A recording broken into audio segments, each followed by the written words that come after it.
Qari mill-Ktieb tal-Eżodu. F'dak iż-żmien Mosè qam filgħodu kmieni u tala fuq il-muntanja tas-Sinaj kif kien ordnalu l-mulej. U ħa f'idejh iż-żewġ twavel tal-ġebel. Imbagħad il-mulej niżel fis-sħaba u waqaf hemm ma' ġenbu u xandar l-isem tal-mulej. U l-mulej għadda minn quddiem u għajjad: Jahwe, Jahwe, Alla li jgħadel u jħenn, tqil biex jgħadab u kbir fit-tieба u fil-fedeltà. Mosè minnu fih inxteħet għal wiċċu fl-art, ta' qima u qal: Jekk jien tassew sibt ħnina quddiemek, Sidi, ħajjiġi Sidi ġa nofsna, nitolbok, għax dan hu poplu rasu jibsa. Aħfrilna ħżunietna u ħtijietna u ħudna b'wirt għalik.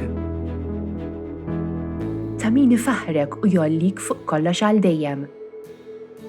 Imbira kien mulej Alla ta' missirijietna.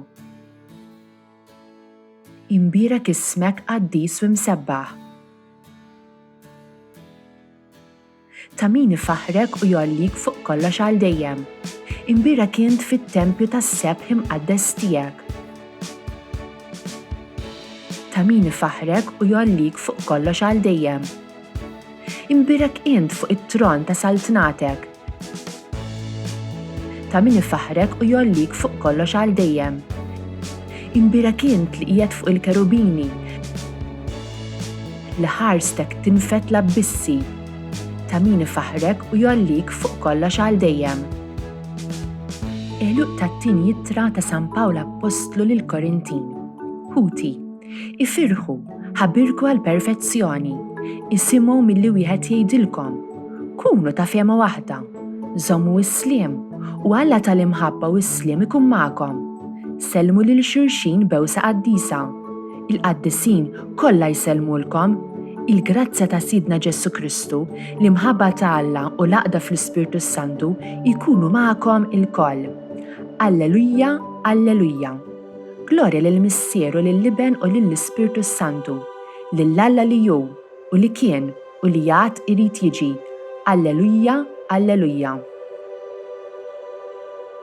Qari mill-Evanġelju skont San Ġwan. F'dak iż-żmien Ġesu qal lil Nikodemu: Alla hekk ħab lid-dinja li tali l-ibnu l-waħdini biex kull min jemmen fih ma jintilefx, iżda jkollu l-ħajja ta' dejjem.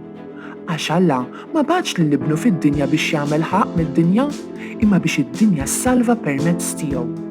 Min jemmen fih ma jkunx ikkondannat, iżda min ma jemminx huwa ġa kkondannat għax ma emminx fl-isem tal-iben il-waħdini ta' Alla. Dan il-ħadd niċċelebraw is-sollenità ta' Trinità Qaddisa. Bejt il-50 għalaqna żmien il-għid, imma ma jfissirx li ma fadlilniex niċċelebraw. Dan il-ħadd qed niċċelebraw il-misteru kbir ta' Trinità Qaddisa.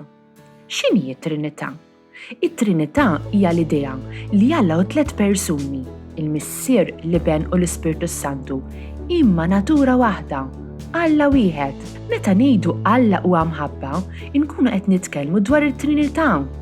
L-imħabba hija azzjoni li jagħmel Alla, imma hi aqwa minn hekk. Alla mhux biss iħobb, imma huwa nnifsu l-istess imħabba.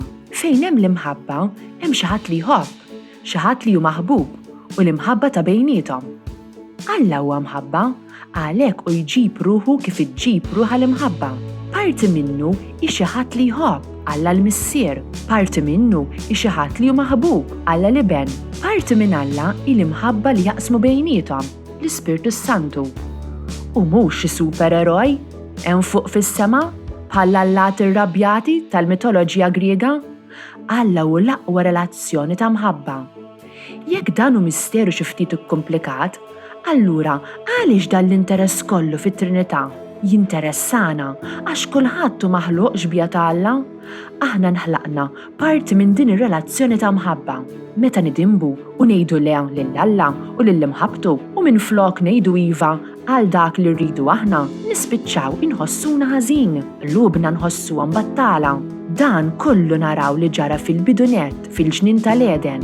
Adam u Eva kienu mistiġra li Alla qalilhom ma jiklux minna għax ridu jsiru bħala Allat. Imma meta ċaħdu l-imħabba ta' saru aktar egoisti u mdejqin.